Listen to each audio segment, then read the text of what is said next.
So New Zealand. To the east of Australia lies the colony of New Zealand, consisting of 2 large and 1 small island placed far out in the Pacific, some 1,200 miles from the nearest point of New South Wales. Colonization here only began in the reign of Victoria, the first immigrants arriving in 1839.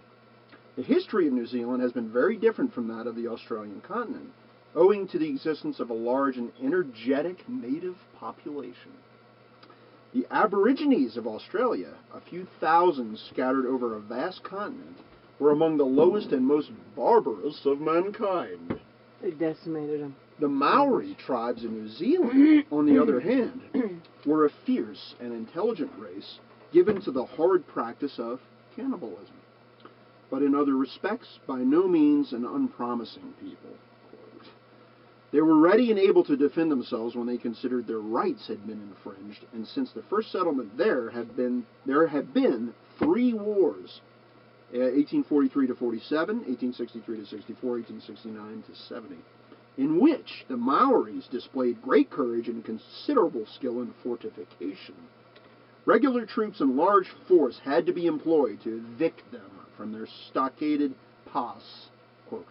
And the importance of that is to show how the English get the hell rid of anybody. Evict them.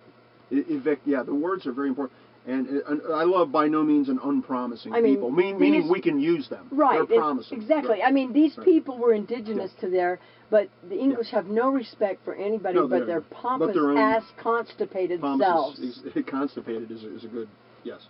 Continuing, of late years, and this is 1900 or so, late years, a better modus vivendi had been found, and they seemed contented with their large reservations of land, their subsidies from government, and the 4 seats which have been given them in the New Zealand Parliament. So they've been given because they're kicking the British ass. The islands were, at their first colonization, organized as 6 provinces, each with a separate government, and were not united into a thoroughly centralized union until 1875. Their general character differs from that of Australia, as they are far more broken up by mountains, better watered, and much more temperate in climate. In the southern island, snow not unfrequently falls. There are large pastoral districts and grassy plains which supply the frozen meat, now so common in English markets, but also considerable mining regions and large forest tracts. New Zealand was never dominated by the squatter aristocracy, which once ruled Australia, but had always been in the hands of the smaller farmers. I like it.